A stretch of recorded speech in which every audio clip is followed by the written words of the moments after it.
thea tsebe mobung wa Nazareta, o tla ikutlwela dillo le ditshebo tsa bafu ba nyametseng ke dikgohola. Meya ya bona eo ba bodimong.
Duerme para siempre, no despierta nunca.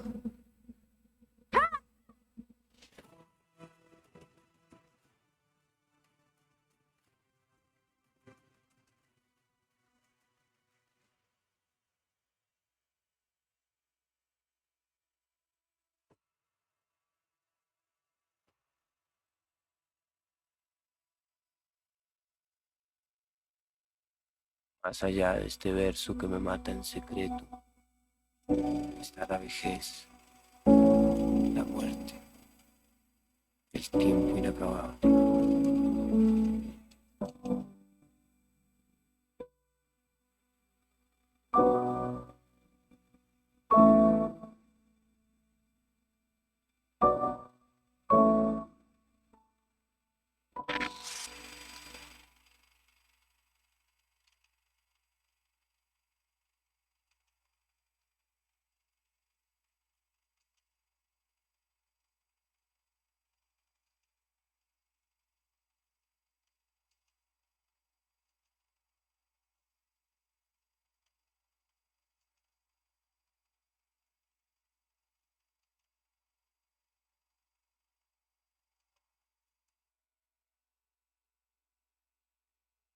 Muy buenas tardes a todos, bienvenidos a esta segunda jornada del Fixie Interruptus.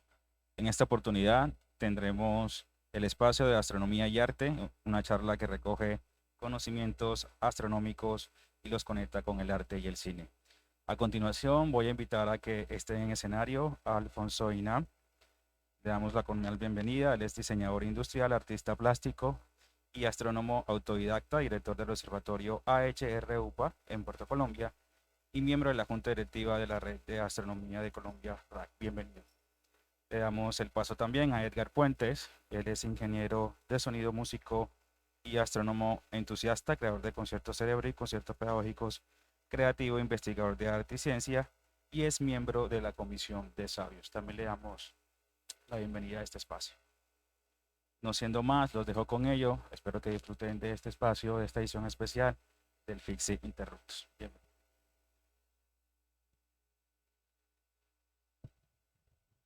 Muy buenas tardes. Qué enorme placer estar con ustedes aquí compartiendo un poquito este tema de el arte y de la astronomía. Muchas gracias, Lina, por darnos esta oportunidad de compartir sobre estos temas en esta tarde de Fixi Interruptus. Y esperamos pues aprender muchísimo con ustedes y compartir también de lo que hemos venido haciendo a lo largo de estos últimos 25 años en el campo de la astronomía y tal vez un poquito más en el campo del arte. Creo que es erróneo pensar que estamos aquí para unir algo que ya ha estado unido. El arte y la ciencia, el arte y la astronomía han venido de la mano desde el inicio mismo de la humanidad, aun cuando podamos querer hacerlo o no, pero han estado juntos desde el principio. No pueden estar el uno sin el otro. Cuando hablamos de la historia, generalmente estamos hablando de vestigios de los inicios de nuestros registros aquí sobre la faz de la Tierra, y resulta que todos esos vestigios han estado relacionados con el arte. Si hablamos de las primeras manualidades, primeras capacidades que desarrollamos para desarrollar herramientas hace 1.000.000 de años, de ahí para acá, todo aquello que tiene que ver con nuestra intención de enviar un mensaje no a nuestras generaciones siguientes, sino a los que están allí cerquita, a los que viven con nosotros. Y empezamos a hacer también esculturas, empezamos a pintar, empezamos a escribir posteriormente a eso. Siempre ha habido una relación entre arte, historia, toda la historia de la humanidad está relacionada con el arte, y por supuesto con la astronomía. Voy a hablar más de la astronomía que de la astronáutica, porque solemos también confundir el uno con el otro, y nuestra capacidad de viajar por el espacio, esa es reciente. Esa solamente la soñamos durante un tiempo reciente, y durante un tiempo aún más reciente logramos desarrollarla. Así que hablaré mucho más de astronomía que de astronáutica, definitivamente, a pesar de que en el cine se ha explotado muchísimo más el recurso de apelar a la astronáutica y poco a la astronomía. Así que yo vengo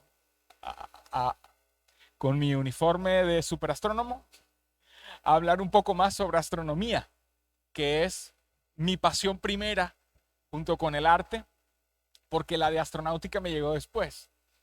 Entendamos algo, y es cómo sabemos nosotros todo esto del pasado. Tal vez los próximos 5 minutos serán lo único académico que hable. De ahí en adelante tal vez vamos a ser un poco más anecdóticos, hablaremos un poquito más de paja. ¿Cómo sabemos que hace 24.000 años, 26.000 años, desarrollaron esta pequeña estatuilla de 11 centímetros de alto que está allá en Alemania, en un museo, ahí medio acostadita, y que la conocemos como la Venus de Willendorf? ¿Cómo sabemos que eso tuvo 24.000 años, que tiene 24.000 años de edad? De manera muy complicada. Nos hemos inventado algunos métodos en los cuales sabemos que la materia se degrada después de muerta, sistema de método de carbono 14, por ejemplo, y como ese muchos otros. Obviamente en el carbono 14 solamente podemos saber cosas del pasado cuando eso estuvo vivo. De una piedra no lo podemos saber, a una piedra no se lo podemos aplicar. Y tampoco lo podemos aplicar a cosas que estuvieron vivas a más de 100.000 años. Y esto de manera reciente, porque hasta hace poco solamente se podían determinar edades entre 50 y 100.000 años. ¿Cómo lo sabemos? Muy difícilmente. Para que entendamos un poco lo que es la construcción de la historia, imagínense, ¿a quién le gustan los rompecabezas? A mí me encantan los rompecabezas, sobre todo esos que tienen 5.000 piezas. Hablando de la Venus de Willendorf, aquí la tenemos. Esta pieza a la que le llamamos Venus, no sé si ese nombre sea correcto, no sé si ese nombre sea un invento nuestro de la modernidad, pero así le llamamos, la Venus de Willendorf. Lo mismo la Venus de Lausel. Pero bueno, intentemos imaginar que salimos de un centro comercial con un rompecabezas de 5,000 piezas. Y ese rompecabezas, cuando vamos saliendo del centro comercial, lo tenemos apasionadamente agarrado, pero llega una brisa de estas fuertes de esta época del año, nos lo arrebata, cae al suelo, se abre la caja, se rompe la bolsa, salen las piezas volando y de nuestras 5,000 piezas solamente vamos a tener, ¿qué será? 200.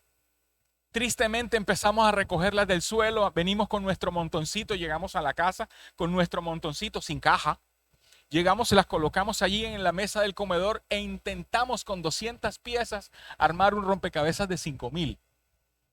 ¿Cómo podemos armarlo? Ni siquiera tenemos la referencia. La historia es más o menos así. Tenemos que empezar a llenar vacíos de una manera que creemos es la correcta. Cuando miramos las pirámides de Egipto, ¿qué es lo que estamos haciendo? Estamos intentando, porque la mayor parte de esa historia se ha perdido. Intentando reconstruir toda una historia a través de los pequeños fragmentos que nos han llegado. A veces logramos reconstruir buena parte de esa historia. Y aprovecho que está la imagen del templo de Abu Simbel, hermosísimo, para contar lo que pasó en esa historia, lo que creemos que pasó y que cuando intentamos reconstruirlo, fallamos. El templo Abu Simbel, que está localizado en el Alto Egipto, donde hoy está la represa de Asuán, fue construido alrededor entre el primero y segundo milenio antes de Cristo por un faraón, Ramsés, que con esta obra se jactaba de haber vencido a los hititas en la batalla de Kadesh. Pero si tú miras los registros de los hititas sobre la batalla de Kadesh, ellos dicen que la ganaron. ¿Cuál fue la realidad? ¿Quién ganó, los egipcios o los hititas? En realidad parece que no ganó nadie, pero cada uno llegó victorioso de regreso a casa y armaron fiestas por ello. Ramsés hizo no una fiesta, hizo un templo a nombre suyo. Le hizo un templo pequeñito a su esposa, la reina. Interesante que 2 días al año la luz del sol entra por la puerta del templo Abu Simbel y llega a iluminar las imágenes de los dioses, excepto el dios de la oscuridad. Pero cuando fueron a construir la represa de Asuán, movieron el templo completo, lo cortaron, se lo llevaron, lo reconstruyeron. Pero ahora el fenómeno solar ocurre un día antes en uno de los días y un día después en el otro, o sea que no quedó perfectamente alineado con la salida del sol. Stonehenge fue iniciado en el 3100 antes de Cristo. Y en aquel entonces marcaba, como lo hace hoy, todos los 21 de junio, el día del solsticio de verano para el hemisferio norte, el día más largo del año, marca la salida del sol justamente por un sitio en el horizonte que 2 piedras marcan, colocadas allí aproximadamente en el 2500 antes de Cristo. Al principio en el 3100 fue madera y parte del terreno, elevaciones del terreno, pero poco a poco fueron incluyendo las rocas.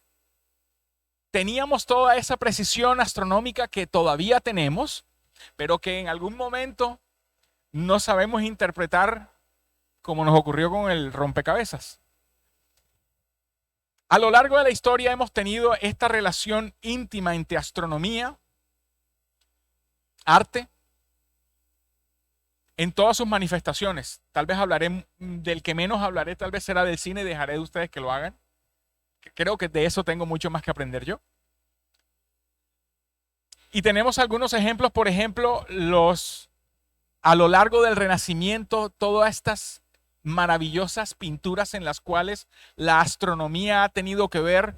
Hemos pintado cometas en nuestro cielo como interpretación de lo que creemos ocurrió en un momento histórico.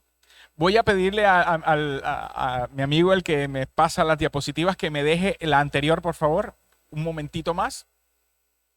La siguiente. Aquí tenemos a la Venus, la siguiente, donde está una luna enorme. Sigamos adelante. Donde hay esta en particular me llama muchísimo la atención porque siendo una obra tan antigua, en algún momento nos hemos puesto a detallar la luna que a propósito están invitados para la observación de la luna el día de mañana, una luna llena espectacular que vamos a tener. Pero fíjense en la imagen de la luna que está allá al fondo de la imagen. Ahí está, en el fondo de la imagen está la luna. Haciéndole un acercamiento a esa luna, vemos cómo el artista en algún momento quiso detallar las características de la superficie de la luna por primera vez en la historia. Sin embargo, para cualquiera que simplemente vea la luna, que parece como una carita, dirá, oh, quiso colocarle allí los mares, las sombras. No, no solo eso. La ubicación de los mares coincide con las características y ubicación de la luna real si la miras amaneciendo. Esa bolita que vemos en la parte de abajo oscurita, que se llama el Mare Crisium, el mar de las crisis, apunta siempre hacia el oriente. Y el otro lado de la luna, donde está el Mare Procelorum grandísimo, apunta hacia el occidente. Miren esa parte de la luna que vemos allí saliendo. Está la luna, ahí la vemos ocultándose y está como si el Jesús estuviera mirando justo hacia el amanecer. La primera vez en la historia donde aparece una luna descrita y ubicada de la manera como realmente ocurre. Ahora sí podemos continuar. En esta imagen, la huida a Egipto, no solamente vemos una luna, sino que por primera vez vemos la traza de estrellas que representa la Vía Láctea. Y vemos solamente dos fuentes de luz, porque la de la Vía Láctea es muy poca. Se logra sugerir allí. Pero las dos fuentes de luz son el fuego, en donde están allí escondidos, y allá al fondo la luna. Muy bien, vamos entonces, antes de la invención de la fotografía, tenemos a este señor, a Galileo Galilei, quien en algún momento hablarás un poco más sobre eso en relación a la música. Yo lo voy a hacer en relación a la pintura o al dibujo. Porque antes de la invención de la fotografía tuvimos a un Galileo Galilei que era dibujante. Y todo lo que veía a través del telescopio, la primera vez que lo hizo por allá en el año de 1609, entre enero y febrero, los primeros registros que realizó sobre la luna, allí lo vemos, de su mano, muy fielmente detallada la luna, tal y como la vemos hoy, utilizando un pequeño galileoscopio, un telescopio pequeñito. Y vale hacer la aclaración que Galileo Galilei no es el inventor del telescopio. Galileo Galilei utilizó el invento de alguien más, que Hans Lippershey. Aunque la invención del telescopio se le adjudica a por lo menos otros 3 inventores más, solo que el más antiguo registrado es precisamente Hans Lippershey, por una ventaja de como unos 40 años. Galileo Galilei supo del chisme que se había inventado un aparatito con el cual se podía mirar lejos y que eso que estaba tan lejos se veía más cerca. Le intrigó, lo mejoró y lo utilizó por primera vez en la historia para mirar al cielo. Observó la luna, sus detalles, observó Júpiter con sus lunas galileanas, lo pintó como una bolita con las 4 lunitas vistas por él por primera vez. Son las lunas galileanas, no las lunas de Gali Galiano, como dijo una vez un estudiante en una clase cuando les preguntamos quién fue el que descubrió las lunas galileanas. No fue Gali Galiano, fue Galileo Galilei en el año 1609 y utilizó este telescopio principalmente para mirar al cielo, pero también lo negoció. Y Galileo Galilei utilizó este telescopio también para adquirir recursos con la Armada veneciana y desde el principio les dijo, no lo abran si se daña, porque si lo llegan a abrir, ustedes no van a poder reparar toda la cantidad de cosas que están allá adentro. Pero un telescopio, un galileoscopio, no tiene nada por dentro. Es un lente al principio, un lente al final, y en la mitad todo está lleno de nada. Es ese efecto óptico que Galileo Galilei aprovechó para acercarnos el cielo. Y posterior a Galileo, cuando, por ejemplo, no pudo explicar cuál era la naturaleza de los anillos de Saturno, vino Christian Huygens, quien por primera vez nos enseñó que había un planeta que podía tener no orejas, sino unos espectaculares anillos que en ningún momento tocaban la superficie del planeta. Eso lo hizo Christian Huygens posterior a Galileo. Después aparecería Newton y muchos otros fabricantes de telescopios. En estas obras que vemos aquí, esta particular de Vermeer, no fue Vermeer un artista muy prolífico, muy pocas, y también bastante limitado en cuanto a los escenarios. Voy a compartir 2 obras de Vermeer espectaculares, pero se van a dar cuenta que prácticamente es la misma persona con los mismos objetos en el mismo lugar. La primera es esta, el astrónomo, y la segunda, el geógrafo. Son prácticamente el mismo sitio, las mismas ventanas, el mismo señor, las mismas condiciones, pero muy hábilmente desarrollada la obra. Así que después, como decíamos, vino Sir Isaac Newton, este personaje del cual heredamos también un tipo de telescopio, no como el que tenía Galileo Galilei, que tenía un lente al principio y un lente al final, sino que tenía espejos. Los lentes tienen la particularidad de que se deforman mientras más grandes son y solamente se les puede sostener por el borde. Y eso hace que el espejo se deforme muy poco, pero se deforma, generando lo que llamamos aberración. Y eso cambia el punto de enfoque del telescopio. Con los espejos se resuelve eso. Los espejos como el de Newton, le llamamos el newtoniano. Mañana tendrán oportunidad de conocer 2 de ellos, de 10 pulgadas, más grandecitos que los que tenía Newton, y por supuesto mucho más grandes que los que tenía Galileo Galilei. Los espejos tienen la ventaja de que se pueden sostener completos y no sufren esa deformación, por lo menos no en tiempos cortos. Esa deformación que sí sufre el lente de un telescopio galileano. Una de mis obras preferidas en la historia del arte universal, esta, pero me gusta más la otra, la que es esta, la de la noche estrellada sobre el Ródano, que está en el Museo d'Orsay. Quienes tengan la oportunidad de visitar París, sí, está bien, visitar el Museo del Louvre está bien, pero si atraviesan el Sena enfrente, hay una estación de tren convertida en museo exclusivamente para el impresionismo. Ese me gusta más. Ahí está esta obra, La noche estrellada sobre el Ródano. Una obra espectacular. Y hablando de música también, allí tenemos la carátula de Don McLean con una canción genial que se llama Vincent Starry Starry Night. No la voy a poner, no la voy a cantar, pero recomendada para que cuando lleguen a sus casas la busquen. Muchas otras obras de otros artistas. Me gustó mucho esta Eclipse de Girasol de aquí está, que está en el museo de la Galería Tate. Es de John Nash, si no estoy mal. Paul Nash, ahí está, sí, Paul Nash. Y tengo otra obra de Paul Nash relacionada con las críticas que hacía durante la Segunda Guerra Mundial, al final de la Segunda Guerra Mundial. Esta me encanta, la de Ángeles Santos. Esta obra muestra cómo unos marcianos vienen hacia la Tierra y muestra una Tierra cúbica. Esta es fantástica, esta obra. Una chica que hizo esta obra cuando tenía más o menos era apenas una adolescente, unos 11, 12 años.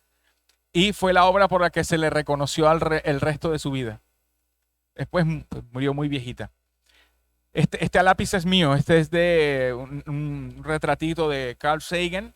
Y no des clic, por favor, para... ya, ni modo. La pregunta era, ¿en qué sonda espacial viaja este mensaje? Obviamente en la Pioneer 10, pero generalmente se responden que en la Voyager 2. En las que generalmente responden, pero no.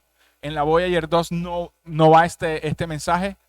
En la Voyager 2 va un disco con sonidos de la Tierra, incluyendo la guitarra rock and roll espectacular de Chuck Berry, sonidos de las ballenas, cantos de niños, voces y sonidos de la Tierra.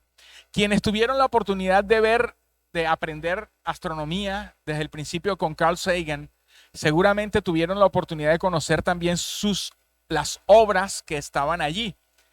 Antes de la invención, antes del descubrimiento de planetas extrasolares, este señor John Lomberg que vemos ahí, ilustró las obras de Carl Sagan y de muchos otros colocando en ella esta cantidad de interpretaciones artísticas de lo que creíamos saber sobre lo que podía ser un planeta extrasolar, un planeta que gira alrededor de otras estrellas. Y es interesantísimo saber o descubrir cómo hacen para detectar un planeta extrasolar si desde aquí no se le puede ver. Para que se hagan una idea, si ustedes colocaran un reflector a una distancia de 2 kilómetros mirando hacia acá y al lado colocaran una vela, ¿cómo podrían, al lado a 5 centímetros, una vela encendida, a una distancia de 2 kilómetros, con qué creen ustedes que podrían ver la vela sin que les moleste la luz del reflector? ¿Cómo se podría detectar? No hay manera de verla. Tendríamos que buscar otras maneras, métodos indirectos, y es la manera como se descubren los planetas que giran alrededor de otras estrellas. A veces corremos con la suerte de que el planeta pasa por delante de la estrella y le roba un poquito de luz, hace un tránsito. O es la masa de ese planeta lo suficientemente grande para alterar gravitacionalmente esa estrella, y ese movimiento que hace la Tierra con la Luna, el Sol con Júpiter, lo haría esa estrella y se podría detectar. Así que son métodos indirectos. Por esas razones no se descubren planetas viéndolos. Voy a mencionar solo aspectos del cine, películas que me han marcado a mí.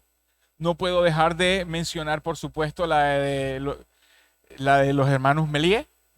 No puedo dejar de mencionarla. Es un pequeño corto, 2001, Odisea del Espacio, que la vi, no me acuerdo ya cuántas veces la he visto, pero la primera vez que la vi tendría como 8 años.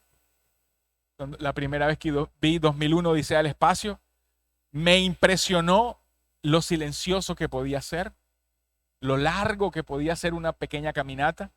Por supuesto, como un aprendiz de los documentales de Carl Sagan, no puedo dejar de lado también Contacto, con la personificación de Jill Tarter en el personaje de Eleanor Ann Arroway, aunque hay diferencias con el libro, pero no tengo problema con eso, no tengo conflicto. Mencionaré 2 películas que se hicieron casi al mismo tiempo, Impacto Profundo y Armagedón. Me quedo con la primera, a pesar de que en la segunda hay toda una cantidad de recursos, de efectos, de sonido, música, Óscares encima, un libreto, un reparto de miedo, pero me quedo con la primera. Apolo 13, muy fielmente llevada al cine en relación a lo que pasó en la realidad. Muy buena producción de Apolo 13. Interestelar, yo sé que muchos me crucificarían al escuchar lo que voy a decir, pero Interestelar me gustó mucho hasta faltando 5 minutos para terminar. A partir de los últimos 5 minutos dije, no, ya no me gustó. Me iba gustando muchísimo. No les voy a decir por qué hay que verla, a quienes no la han visto, y descubran por qué. Gravity tiene muchas cosas desde la perspectiva de la ciencia que son criticables, pero excelente la manera en que se cuenta. Y aquí me refiero a lo que opino con respecto al cine. No importa la historia, importa cómo la cuentas. Y es una historia muy mala, excelentemente contada. The Martian, no tengo ningún reparo contra The Martian, me parece espectacular. Tanto la actuación de Matt Damon como los recursos científicos utilizados para buscar su rescate. Excelente, plenamente recomendada. Y el primer hombre, First Man, en la luna, recordando esa hazaña para la que voy a citar la que considero la frase más representativa del siglo XX. Ese es un pequeño paso para el hombre, pero un gran salto para la humanidad. Pequeño, grande, paso, salto, hombre, humanidad. No quiero imaginarme qué hubiera dicho un barranquillero si hubiera tenido la oportunidad de ser el primer hombre en la luna. En la música, quiero resaltar a 3 personajes. Sir William Herschel, un alemán que huyó de Alemania y se fue para Inglaterra. Era músico, le gustaba tocar el oboe, pero gracias a la influencia de su hermana, tomó otra pasión sin abandonar la música. la astronomía. Y pocos años después de haber iniciado, descubrió el planeta Urano. Exclusivo Urano del telescopio. Sin el telescopio no se hubiera podido descubrir. El señor Albert Einstein, que decían que era un gran físico, pero un pésimo violinista. Una vez un periodista hizo una nota en un diario refiriéndose a lo mal que tocaba Albert Einstein el violín. Albert Einstein respondió algo así como, en su cuenta de Twitter, respondió algo así como, no se ría de lo que yo hago. O sea, porque el periodista era un humorista de paso, era un humorista. Y Albert Einstein dijo algo así como, no se ría de lo que yo hago, yo no me río de lo que usted hace. Y el último, ya para cerrar mi intervención, ha sido bastante rápido, este señor Brian May, el guitarrista de la banda de rock inglesa Queen, un extraordinario referente de la unión entre la ciencia y el arte, músico y además astrofísico. Entre las canciones hay una de mis favoritas que la voy a dejar sonando al final. Ahora debe comenzar justo creo que después de esta imagen. La canción se llama 39 y narra la historia de un viaje que una tripulación realiza a un lugar muy remoto en el espacio, y por aquello de la relatividad de Einstein, cuando ellos regresan, mientras que para ellos han pasado solo unos pocos años, aquí en la Tierra puede haber pasado fácilmente un siglo y ya todas las personas que conocen han fallecido.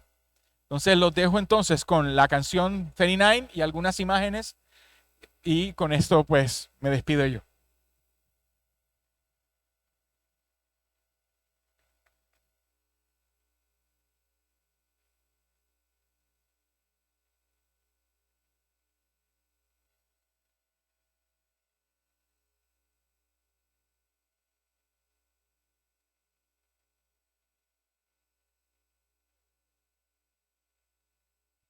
Creo que la canción va a quedar para el final.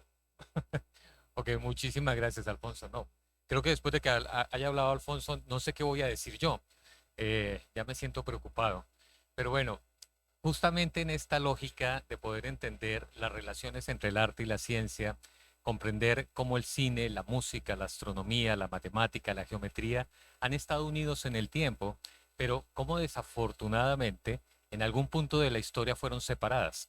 Se rompió ese vínculo que era fundamental y que de una u otra forma nos pone en una situación compleja.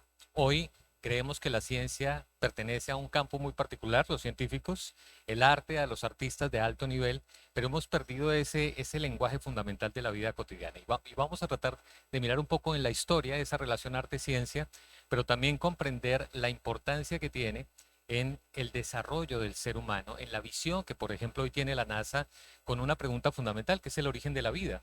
¿De dónde venimos? Muchas de las nuevas misiones, de las últimas misiones, están encaminadas hacia allá. Es comprender, si quieres suelta el video, es comprender precisamente cuál fue el origen primigenio.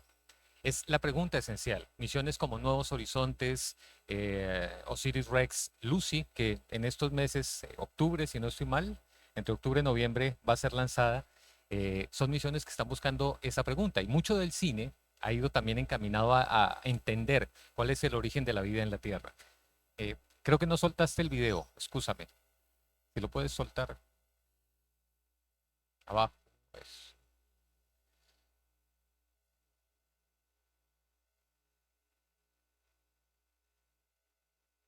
Dale play, por favor.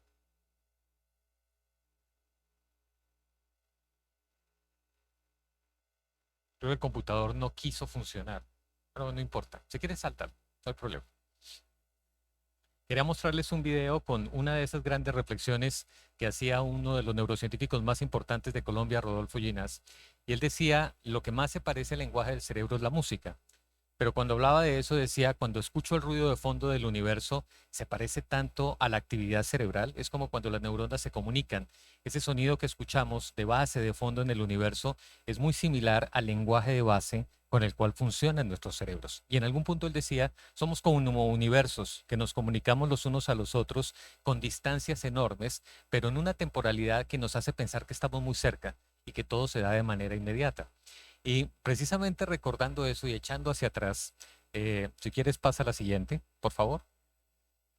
Recordando hacia atrás, hay una imagen que estamos viendo acá. Sigue.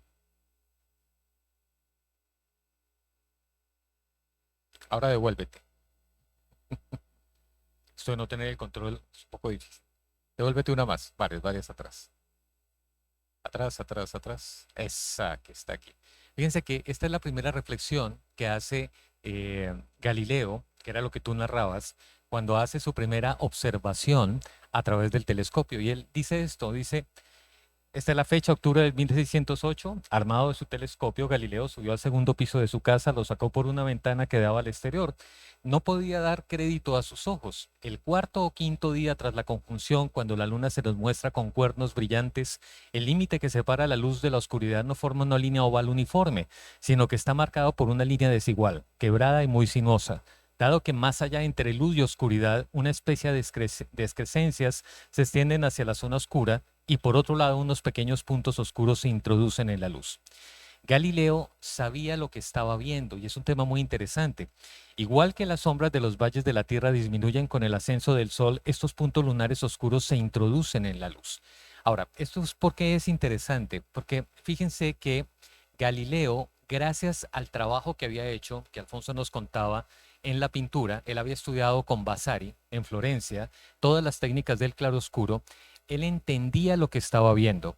Una de las razones por las cuales a Galileo se le atribuye y se le relaciona profundamente con el descubrimiento del telescopio es que él logró hacer descripciones de muy alto nivel, porque Galileo era artista. Todos hablamos de Galileo como el gran científico, el gran astrónomo, pero no recordamos que era laudista, tocaba el laúd, dirigía, él tenía conocimiento de dirección, sabía el lenguaje de la música, su padre era músico y lo había formado, era pintor, tenía un profundo conocimiento de la matemática, era un hombre con una formación integral, donde arte y ciencia precisamente convergían.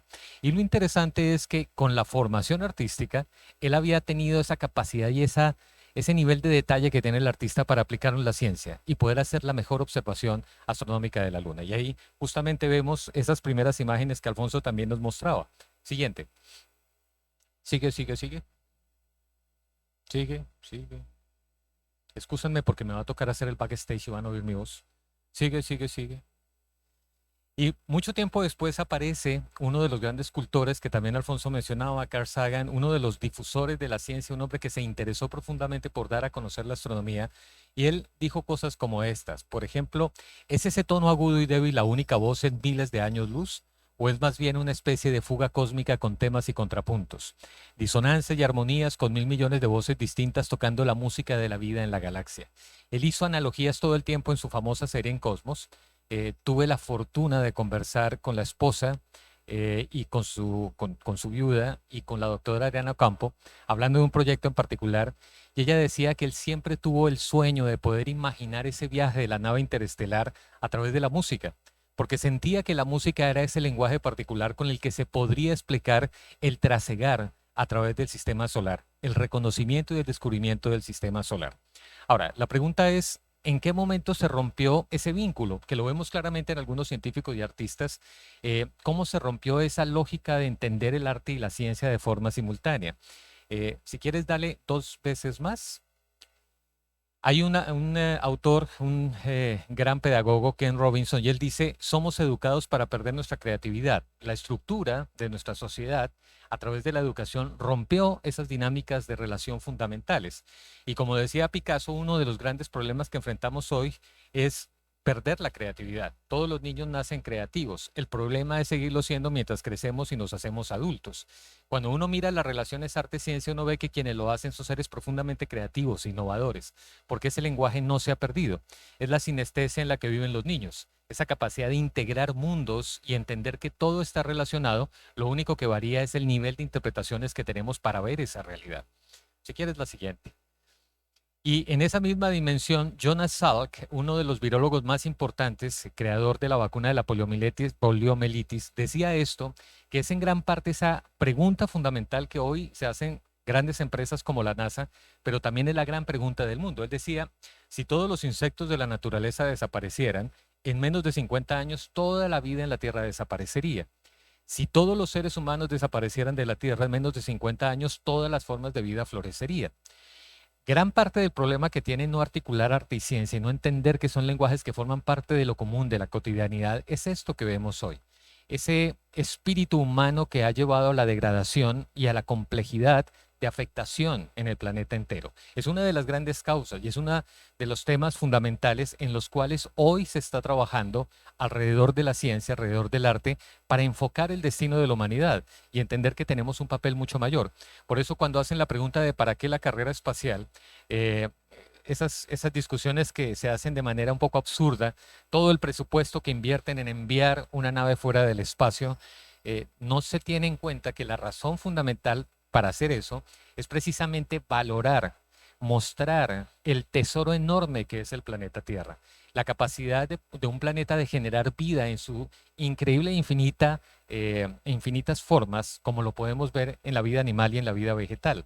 La carrera astronómica, el desarrollo que se da a través de estas grandes empresas, realmente nos muestra lo increíblemente afortunados que somos al tener el planeta Tierra, y es algo que se debe preservar. Por eso, una de las grandes reflexiones que hace la humanidad o que debería hacer la humanidad, la dice aquí Viktor Frankl, el padre de la logoterapia. Él dice, nada depende de lo que tenemos que esperar de la vida, sino antes bien y solamente de lo que la vida espera de nosotros. Yo he tenido la fortuna de estar involucrado con la NASA en algunos proyectos, uno en particular, y he estado en 3 ocasiones en lanzamientos de cohetes Osiris-Rex, en la llegada de Última Thule de Nuevos Horizontes. Y lo que más me sorprendió, y creo que con Alfonso compartimos esto, es la increíble humildad y el profundo amor que existe en los científicos, en los astrónomos, alrededor de la investigación y del descubrimiento. Aquí hay algunas imágenes, aquí estamos en el 2019, en enero, en Nuevos Horizontes. En la parte de arriba está Brian May lanzando el famoso tema New Horizons, que es reconocimiento al momento en que, no solamente a la misión, sino el momento en que toca el objeto astronómico más lejano de la Tierra, que es Ultima Thule. Son 2 asteroides que se fusionan. Aquí estamos con Brian May. Yo tengo la fortuna de ser que él sea mi asesor en un proyecto que tenemos con SETI y en otro proyecto asociado a la NASA. Y aquí algunos seres que son muy importantes en Colombia que trabajan en ese tema. Adriano Campo, directora ejecutiva de varias misiones. Erwin Álvarez, que está aquí a mi derecha, que es investigador, geólogo planetario. Él hizo toda su investigación aquí, precisamente en la costa colombiana. Adriano Campo, que trabaja senior, que trabaja con Boeing. Rodolfo Ginás, que es un fanático, él fue de los primeros que investigó en Neurolab todo el tema de cuál es el efecto de la ingravidez en el cerebro. Fue de los primeros colombianos que estuvo involucrado en ese tipo de proyectos. Y aquí en el lanzamiento de Osiris-Rex. Esto lo traje no para hacer sentir mal a Alfonso y para chicanear y decir, miren, ¿con quiénes estuve? No, no, no, me entiendan mal. Es para contarles la profunda emoción y la profunda humildad que uno siente al estar con equipos de gente que desde el más alto conocimiento entiende el valor de la vida. Y es uno de los grandes ejemplos que nos da el desarrollo de la astronomía, el desarrollo de la carrera espacial. Si quieres la siguiente. Sigue, sigue, sigue. Pásalo, pásalo, pásalo. Aquí hay una visión muy interesante sobre lo que somos y dónde estamos. Y veíamos primero, estamos en el desierto del Atacama viendo la bellísima Vía Láctea. Abajo, si ustedes ven en diagonal, hacia la derecha está nuestra vecina, una de las vecinas más cercanas, Andrómeda. Pero eso es nada con relación al lugar donde estamos en ese cúmulo llamado Laniakea. Tú me corriges si me equivoco, no soy astrónomo. Alfonso es quien es mi guía en este momento. Se dan cuenta, hay un puntico negro ahí en el centro. Ahí estamos nosotros, la Vía Láctea pequeñita, en Laniakea. Y curiosamente al lado de Laniakea está Perseus Piscis, que es el otro cúmulo cercano, que además tiene puntos de conexión con Laniakea. Y haciendo una analogía muy bella, Rodolfo Ginás ponía esta imagen tomográfica de 2 cerebros de 2 personas enamoradas. Y decía, miren cómo se parece esas 2 galaxias, esos 2 cúmulos enormes con 2 grandes cerebros que están en un proceso de diálogo a través del amor. Si quieres, sigue con la otra. Siguiente. Aquí tenemos una imagen del espacio conocido, mapeado hasta cierto momento. Y al lado tenemos una imagen tomográfica del cerebro. Simplemente para decir, el universo está tan profundamente conectado con el cerebro, que también es un gran universo, cuando lo único que cambia realmente son las escalas. Y como teoría hermosa, tal vez nosotros estamos en un sistema que es una gran célula. Hace poco se planteaba que el sistema solar, y tú me corriges, Alfonso, tiene una gran membrana a su alrededor, hacia la zona más externa, que es como si fuera una célula, como si fuéramos una pequeña célula en medio del espacio. Hay profundas relaciones entre la astronomía, el conocimiento que cada vez más tenemos del universo y nuestra biología intrínseca, lo que somos como seres humanos. Sigue, sigue, sigue. Aquí fíjense un entramado de lo que se considera energía oscura y materia oscura con una correlación directa hacia las neuronas del cerebro. También otra forma de establecer analogías.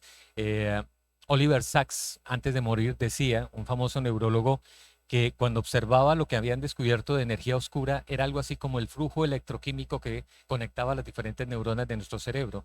Y decía, tal vez estamos en el cerebro de un ser que no podemos ni siquiera dimensionar. Esto lo decía un neurólogo.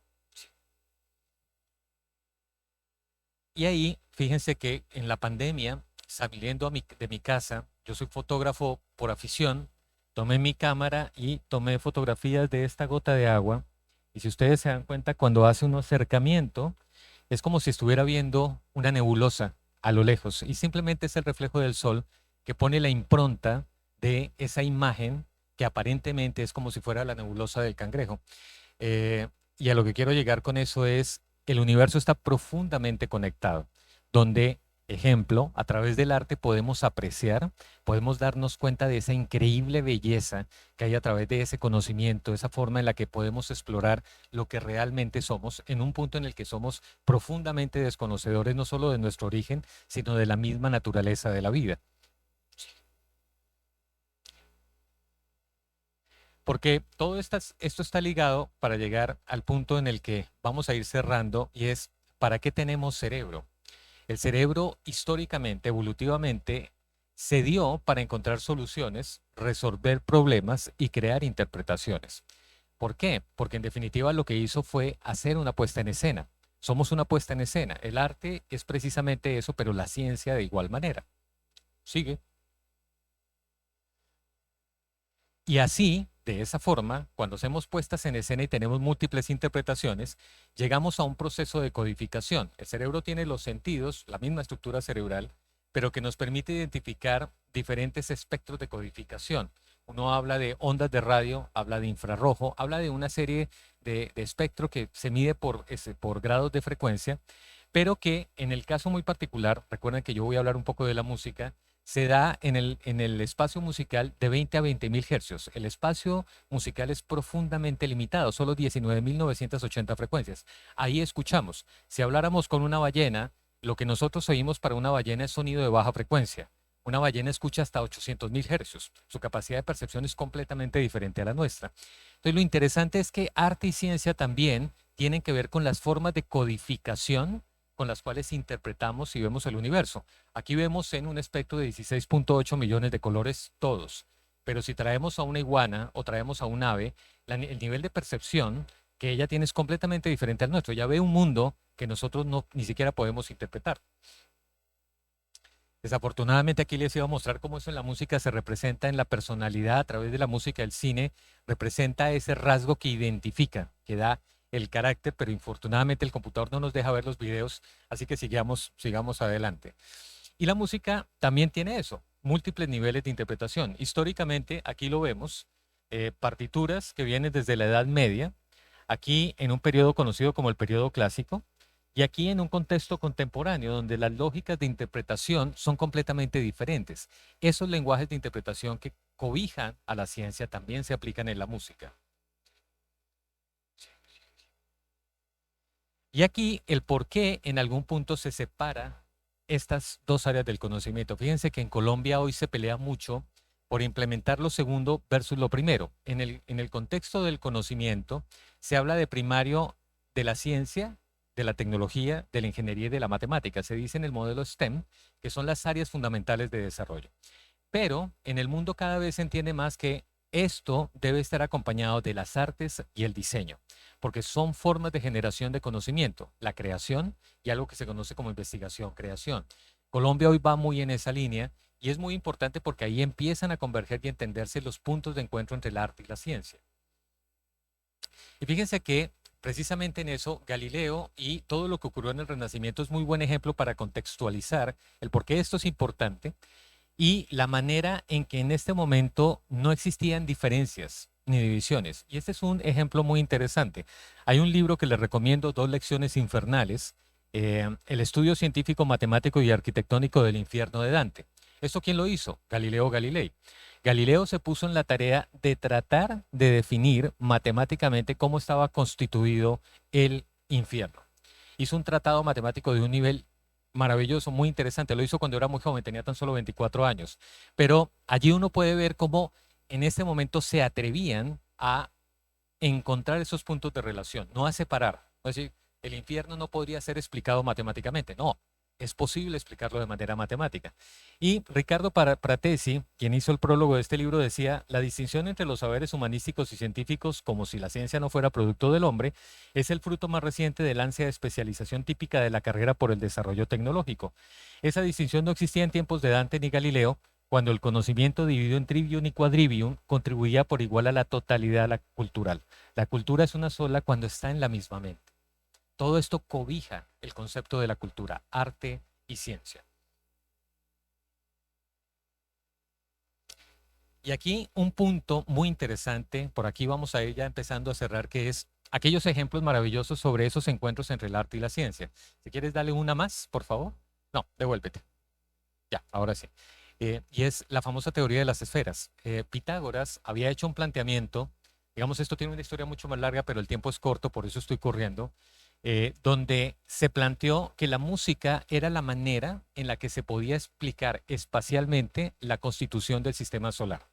Por eso es que ustedes ven que las partituras, como está aquí, hacia abajo, libros de armonía, planteaban una escala que, por ejemplo, empezaba en Do, era la que representaba a Mercurio, y así sucesivamente. Venus, el famoso Do, Re, Mi, Fa, Sol, La, Si, Do, que nosotros conocemos, tenía una relación directa con los planetas establecidos en el sistema solar. Recuerden que la observación en ese momento era muy limitada, se pensaba que el universo eran realmente 7 planetas, hablando de los cuerpos celestes más cercanos. Sin embargo, y ahí podemos seguir, sin embargo, sigue. Aparece en el escenario de quien hablaba Alfonso, Galileo Galilei, músico, pintor, astrónomo, matemático y alguien que fue fundamental, quien era su padre, Vincenzo Galilei. Pocos conocen de él. Vincenzo fue quien realmente influenció la vida de Galileo, fue quien determinó el norte de muchos de los conceptos y mucha de la filosofía que él aplicó en la observación científica y en la observación astronómica. Si quieres, sigue. Y hay un ejemplo que es muy interesante y está justamente acá. Vincenzo fue un rebelde igual que Galileo, fue de los hombres que no comían entero, cuestionó absolutamente todo, dado que en este momento la ciencia está enmarcada en un contexto donde desde la Edad Media se planteaba un conocimiento absoluto, inamovible. Esto no era cuestionable, nadie podía cuestionar lo que los grandes científicos habían planteado como Pitágoras, Aristóteles. Galileo empezó a cuestionarlo, pero en parte porque su padre lo había hecho. Vincenzo fue el primero que demostró, y esto fue un experimento compartido entre Vincenzo y Galileo Galilei, que Pitágoras había equivocado y que aquello que él había determinado como la forma en la que la música se estructuraba, que era la división de las cuerdas, una división de cuerda por doble de frecuencia, tenía una variable que no había contemplado y era la tensión. Para eso hizo un experimento con pesas que colgaba sobre las cuerdas y demostró que la afinación era diferente. Por ese motivo, la música antes del Renacimiento sonaba muy diferente a la música que escuchamos hoy. Tenía una estructura armónica muy diferente. Vincenzo y Galileo cambian esta historia, determinan una nueva forma de afinación y lo que hoy escuchamos, no importa si ustedes oyen a Brahms, a Beethoven, a Carlos Vives, no importa, todo esto está codificado por la investigación que hizo Vincenzo Galilei. Ahora, lo interesante de esto es que curiosamente fue el pensamiento de Vincenzo Galilei, un músico, el que determinó la forma de que hoy se hace ciencia moderna. O sea, la ciencia le debe a un músico toda la metodología de observación y experimentación que no existía antes del Renacimiento. fue una forma en que se dio un viraje fundamental. ¿Qué quiere decir eso?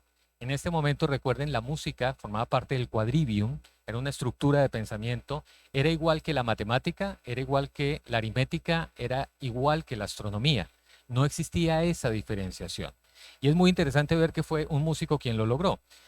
Aquí retomábamos un poco la famosa imagen que traía Alfonso sobre la luna, los primeros cuadros de Galileo, pero lo interesante observar allí es que todo este conocimiento estuvo influenciado por el arte, desde la pintura, desde la música, desde la metodología de la observación, que es un tema muy importante.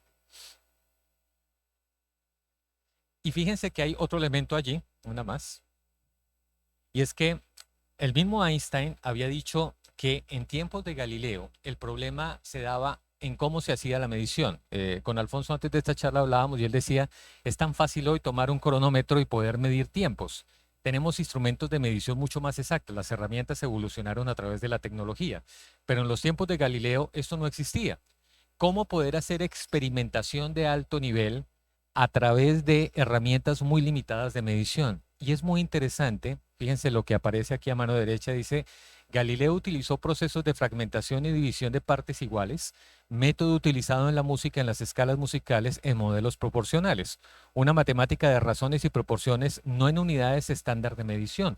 Galileo utilizó la intuición y la capacidad de percepción de los directores de orquesta.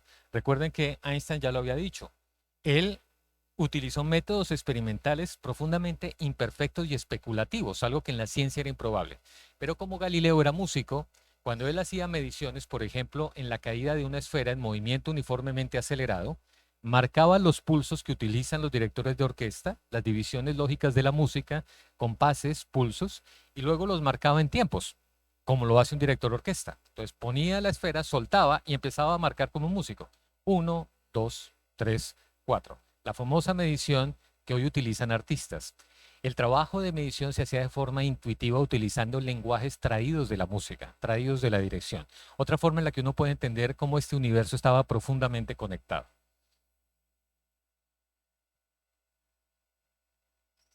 Aquí vemos precisamente ese experimento y si se dan cuenta, la forma en que está arreglada, la forma en que está delimitada, que sigue los pulsos fundamentales de una obra musical. Alfonso, parece que nos hubiéramos puesto de acuerdo, encontramos puntos en común. Uno de ellos, Brian May, que estuvo vinculado o sigue vinculado a SETI, aunque SETI ha disminuido su actividad, que es básicamente una organización que está dedicada a la búsqueda de vida inteligente más allá de la Tierra. Algo que hace algún tiempo la NASA jamás se habría atrevido a tocar como un tema fundamental. Este era un tema vedado, como vamos a verlo un poquito más adelante. Y curiosamente, este ejemplo, todo este grupo de personas en los años 70, entre ellos Carl Sagan, está Ray Bradbury, escritor, Isaac Asimov, Arthur C. Clarke, el famoso escritor de Odisea Espacial 2001, algunos premios Nobel, todos se reúnen y plantean esa gran pregunta. De hecho, crean una metodología para identificar cómo se determinaría si hay vida inteligente más allá de la Tierra. Y esta idea, que es de Isaac Asimov, él dice, facilísimo. Tenemos que apuntar nuestras antenas al universo, a diferentes zonas del espacio y capturar ondas de radio. Si hay vida inteligente, ellos hacen música. Ellos seguramente han hecho televisión. Seguramente tienen producción de tipo artístico. Porque se entendía ya en los años 70, al menos en este grupo de intelectuales, que el arte era una manifestación fundamental del pensamiento y que era una forma en la que podría detectarse vida más allá del planeta Tierra. Aquí vemos el ejemplo, si quieres devuélvete un poquito, vemos el ejemplo con Jill Tarter, de quien hablaba precisamente Alfonso, que es quien luego viene a inspirar al personaje central de esta bellísima novela que se la recomendamos y gran película, Contacto. Y aquí uno de los primeros experimentos con todas las antenas alineadas para tratar de hacer un barrido espacial y poder detectar señales. Sí. De todo ese proceso de investigación, fíjense que hay anécdotas muy simpáticas. Por ejemplo, una de ellas fue, creyeron que habían encontrado la primera señal de vida inteligente. Se le llamó LGN1. Ahora, ¿por qué se le llamó así? Porque era Little Green Men. Ahora, los Little Green Men era una burla a lo que acababa de ocurrir porque eran los pequeños hombrecitos verdes. Entonces se burlaron de ellos, le pusieron este nombre, creyeron que habían encontrado vida inteligente, pero curiosamente lo que encontraron fue la primera pulsar. Era una señal que venía de una estrella que luego es ganadora de un premio Nobel en una investigación Y en ese momento, en el arte ocurrían cosas como esto. Este grupo Joy Division, que hace un álbum que se llama Placeres Desconocidos, crea un disco maravilloso fundamentado en esta investigación, pero que se aplica en el funk y que tiene toda una filosofía de lo que la ciencia había demostrado a través del descubrimiento de esa primera pulsar. Por eso fíjense que la carátula del disco es curiosamente la primera señal de forma tridimensional, esa primera señal de una pulsar. Y otro buen ejemplo de esas aplicaciones que también se dan entre las relaciones arte y ciencia, el efecto Doppler. El efecto Doppler se utiliza mucho en el campo de la ingeniería, se aplica en el campo de la música. Un director de orquesta juega con el Doppler. Hay efectos de algunos músicos que, por ejemplo, toman una señal en la sección de los contrabajos y la va barriendo a través de todo el escenario, una orquesta sinfónica, la cubre a través de las cuerdas pasando por las violas, luego segundos violines, primeros violines, o a través de la percusión, metales y maderas. El famoso efecto que ustedes conocen como ñeu cuando pasa un automóvil. ¿Cómo cambia la frecuencia? En la medida que yo estoy quieto en un lugar, el objeto se acerca, pasa y continúa el camino. Un efecto que es utilizado todo el tiempo en el cine. Fíjense que ese efecto, que primero fue descubierto a través del apoyo de los músicos, aquí tenemos el famoso ejemplo que fue a través de trenes, que se hizo esa experimentación, luego cabalgaría hasta llegar al gran experimento y uno de las grandes investigaciones y de las grandes misiones que fue el lanzamiento de la sonda Kepler. Kepler, que fue encargada de tratar de determinar cuántos planetas podían encontrarse en ciertos sectores del espacio. Y la medición, Alfonso lo mencionaba, son varios sistemas. Una de ellas fue hecha a través del mismo método que es el efecto Doppler, pero aplicado en el tránsito de un planeta sobre una estrella. La variación que se da sobre el espectro de luz recibido cuando cruza un planeta tiene ese movimiento, que es muy parecido al efecto Doppler, es lo que permite determinar algo que hoy se ha vuelto el boom. Es decir, acaban de encontrar un exoplaneta que tiene tales y tales características y yo creo que uno muchas veces se pregunta cómo a esta distancia son capaces de determinar que es gaseoso, que tiene composición de agua, y es simplemente por una pequeña variación en la luz capturada por esta sonda que permite determinar los compuestos, la composición del planeta con relación al tránsito al frente de una estrella. Curiosamente, esto que fue algo que fue aplicado, que fue desarrollado en parte por los músicos, también tuvo un efecto en la carrera espacial y en la detección planetaria. Ejemplos ya muy rápidos para ir cerrando. Fíjense aquí en el campo de la estética, el creador del famoso A4, Jane Heinemann, él decía: si ustedes quieren construir un ave bella, un avión que tecnológicamente huele bien, tiene que ser bello. Es una máxima que se aplica en el diseño en general, pero en la aviación en particular. Sin embargo, algunos fueron en contravía y uno puede observar aquí a la izquierda aviones que no tienen nada de bello, su estética es bastante deplorable o es cuestionable. Y básicamente es un ejemplo más de cómo la estética ha estado impresa, está implementada en muchos de los desarrollos tecnológicos, como también en el caso de la aviación. Sigue. Otros ejemplos muy interesantes, sistemas de integración entre el arte y la ingeniería y la tecnología. El arte está impreso dentro de la ingeniería y la tecnología hoy en todas sus manifestaciones. Si quieres verlo pasando rápido, aquí algunos ejemplos. En el caso del cine, lo que estamos viendo, este programa en particular, es el origen de una máquina que creó películas como Jurassic Park, Terminator. Fue aplicado inicialmente en el campo del videojuego. Eran creativos, eran artistas que utilizaron el desarrollo de algo que fue programación orientada de objetos, y eso en ingeniería permitió el desarrollo de la graficación y la animación. Eran soluciones de bajo nivel, después Silicon Graphics, modelos Unix, aplicaron efectos especiales que grandes compañías como Lucasfilm desarrollaron y finalmente implementaron como máquinas o herramientas tecnológicas para el desarrollo del cine, desarrollo de la graficación y de la música. Aquí algunos ejemplos en música, nuevas herramientas desarrolladas a través de tecnología para hacer música con computadores antiguos. Y un ejemplo que quería mostrarles de algo que hicimos hace unos 15 años con el doctor Manuel Elkin Patarroyo. Infortunadamente el audio no está funcionando, así que no se los voy a poder hacer escuchar, y es cómo una vacuna puede ser representada en música. Entonces, fíjense, un nucleótido, base de la creación de un aminoácido, puede ser representado en una cadena genética como una nota musical. Cada una de ellas puede ser analizada replicando procesos de síntesis en sonido, representando el timbre del nucleótido para reproducir musicalmente una secuencia genética. Creo que suena un poco extraño, pero lo interesante es que esto que lo hicimos en el 2005 en Colombia, el año 2020 en Stanford y en MIT desarrollan una metodología para seguimiento secuencial del COVID y determina que es a través de esta misma metodología que pueden comenzar a identificar no solamente su estructura, sino posibles formas de tratamiento.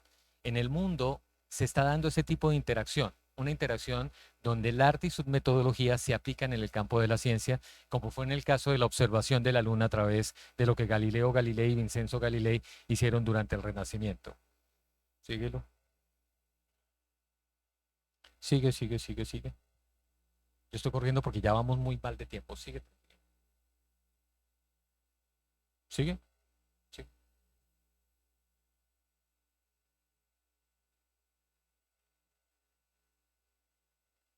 Bueno, esto es premonitorio. Ok. Y terminemos acá porque realmente ya no hay mucho tiempo. La ciencia y el arte son más que simples conjuntos de conocimientos. Son maneras de crear y construir universos. Son maneras de crear conciencia. Yo creo que lo más importante es entender que en el mundo del arte y la ciencia, hoy como nunca estamos en un punto en el que tenemos que reflexionar que a través del pensamiento científico y artístico debemos comenzar a tomar conciencia sobre el impacto que tenemos en el planeta.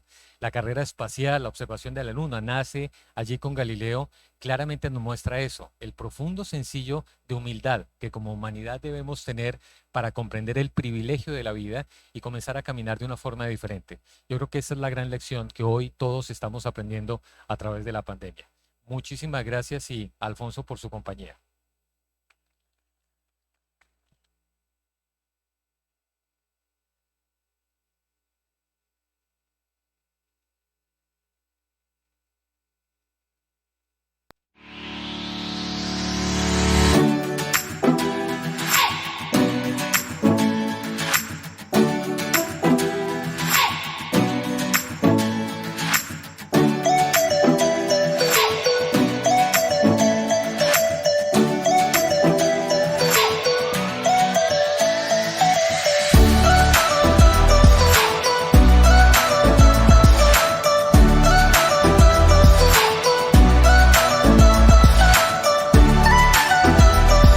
Y lo voy a utilizar, lo voy a llevar a la cuestión conceptual como tal, ¿no?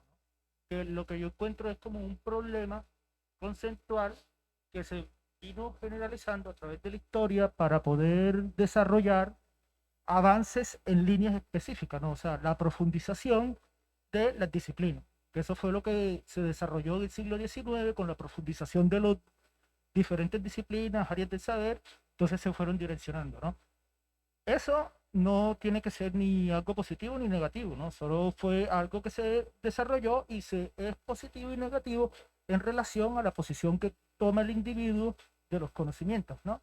Cuando se unen los conocimientos pasan este tipo de cosas que dan transformaciones bastante profundas, porque cuando llevamos solo una línea no unimos, se ve así, ¿no? En separación, ¿cierto? Entonces, a mi pensamiento hay un problema en el lenguaje, en los conceptos, que en este caso han venido uniendo. O sea, lo que hay que seguir haciendo, según lo que estoy diciendo, es seguir uniendo conceptos que se han venido separando, que no tienen separación, o por lo menos deberían no tener una separación porque se dan en el mismo mundo, ¿no? Que es en el mundo donde existimos los humanos. Entendiendo que hay otros mundos, como el mundo de las partículas elementales, otro mundo como el de las células, otro mundo como el de los órganos, que hacen parte de nuestra naturaleza, ¿no? O sea, nosotros somos seres que estamos creados o emergemos de otros seres, ¿no? ¿Cierto? Como para entender una naturaleza del humano, ¿cierto? Eso produciría unos conocimientos que unificarían, como ustedes lo están haciendo con estos dos conceptos de arte y astronomía, que transformarían mucho la forma de interpretar la realidad. Y en relación a lo que ustedes dicen, me parece muy asertivo esa unión que hicieron del arte y la ciencia, que por mucho tiempo se han venido separando y se han venido creando epistemologías en esa razón, ¿no? Entonces hay muchas personas que no tienen como que la facultad de unir. Y cuando algunos unen, se convierten en problemáticos. Pero otra vez lo digo, o sea, no es problemático a nivel general, sino problemático o positivo o negativo en relación a las circunstancias del individuo que los acoge. Eso es mi aporte. Muchas gracias.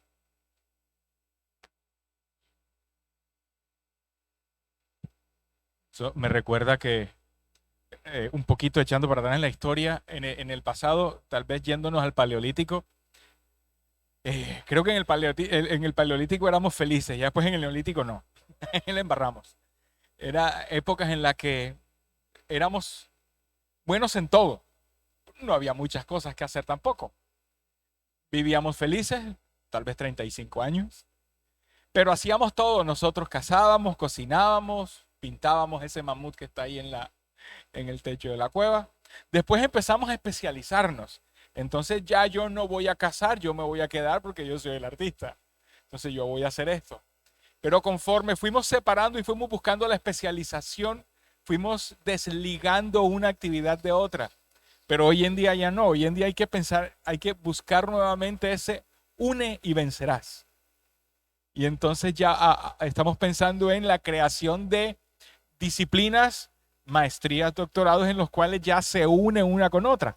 Entonces ya esa interdisciplinaridad es lo que nuevamente nos está llevando al Paleolítico, si lo miramos desde un punto de vista de la búsqueda integral del conocimiento. No, y qué interesante lo que dice Alfonso relacionado con lo que tú mencionas. Recordaba precisamente a este neurólogo Rodolfo Ginás, quien decía desligar el cerebro en áreas del conocimiento es algo así como si tuviéramos la capacidad de apagar todo nuestro sistema emocional y desligarlo de las áreas cognitivas cuando está integrado.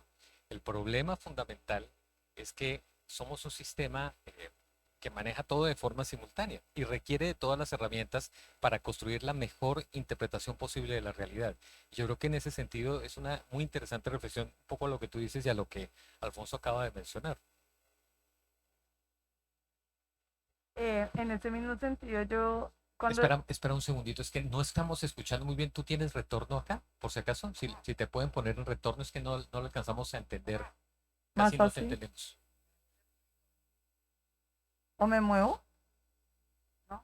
Ahí, quizás. Sí, es que no te oímos aquí. No tenemos retorno tuyo, entonces creo que no entendemos muy bien. Ah, ok, perfecto, muchas gracias.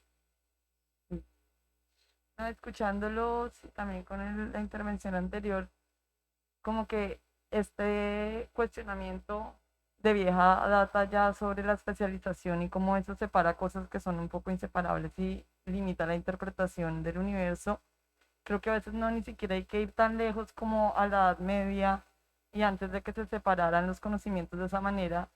Nosotros lo hacemos porque somos el resultado de esta manera de conocer eurocentrista, pero cuando estaban hablando al comienzo como de unas películas también relacionadas con la astronomía, yo pensaba en este documental que hicieron a Luna sobre los indígenas de la Sierra Nevada de Santa Marta y el diálogo que ellos tenían con astrólogos que los llevaron a Londres, creo que era un Mamo Kogi, y el astrólogo no entendía cómo el Mamo sabía tantos detalles de estrellas que era imposible de ver con los ojos. Y bueno, el Mamo le hacía una explicación de otras formas de entender el mundo que a nosotros nos parecen místicas, pero que al final llegaron a la misma conclusión. O sea, no había manera de que él en la Sierra tuviera un telescopio, pero entendió estrellas y formas de comportarse del universo, porque son sus lugares sagrados a los que ellos están conectados a través de su conocimiento espiritual. Entonces creo que también esta reflexión que ustedes recogen todo el tiempo de no hay que, o no están separadas las ciencias del arte, no nos hacen ir tan lejos, sino que aquí nomás encontramos otras formas de conocimiento que se mantienen vivas en su máxima expresión y que han llegado a conclusiones similares sin separar, nunca, digamos, bajo esta lógica de la separación del conocimiento. Entonces quería mencionar el documental porque es, digamos, bastante interesante sobre la astrología justamente y las formas de llegar a sus conclusiones sin haber separado los conocimientos como lo son nuestra cultura desde el Renacimiento. No sé si escuché bien, pero ¿dijiste astrología? ¿Dijiste astrología? soy completamente ignorante en la materia. Yo Ok, no, porque ya sí, no me en acuerdo algún qué dije.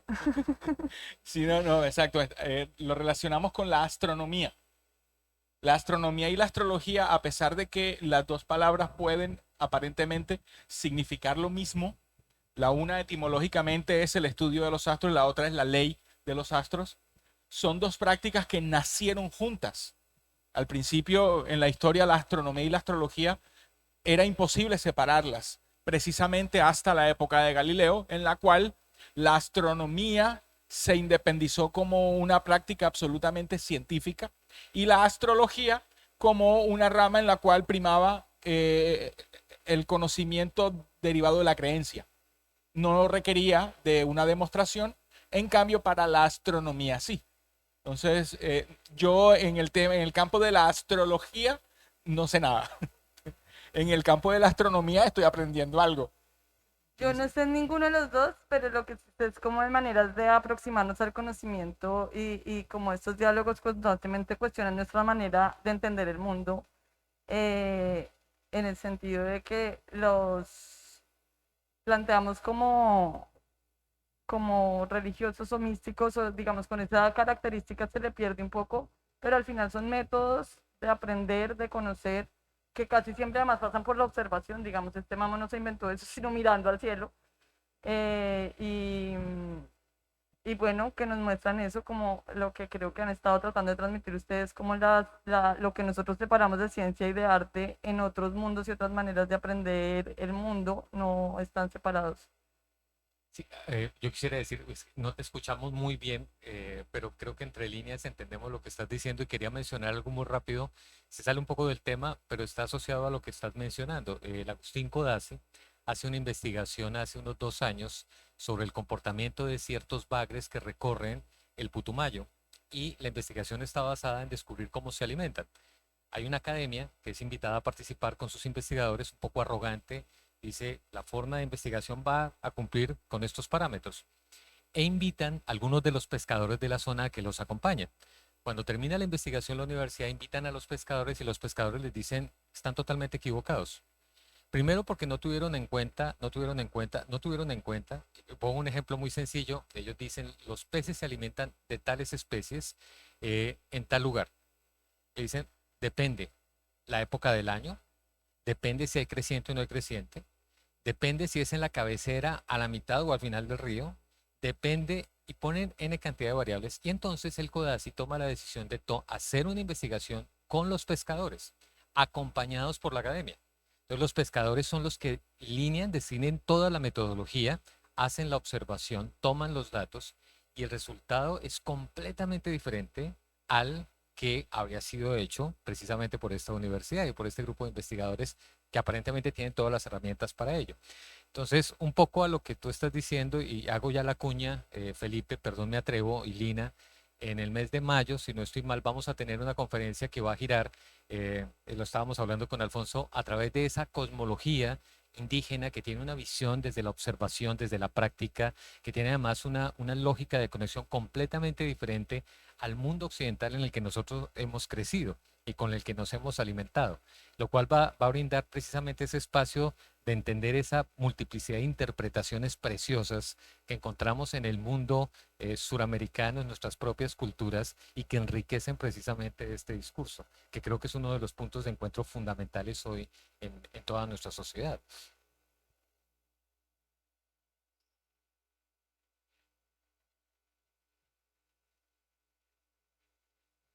Bueno, extendimos el tiempo hasta el límite. Tenemos ya el acceso de la siguiente charla que es sobre actuación para cine, teatro y televisión. Un agradecimiento a Alfonso, a Edgar por esta conversación, un agradecimiento al público por su presencia, por las preguntas y un agradecimiento a todos los que han estado conectados a esta interesante conversación.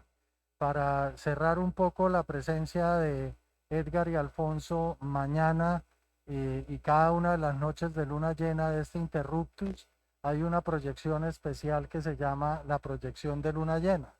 Todas lo serán, pero hay una especial que tiene ese nombre.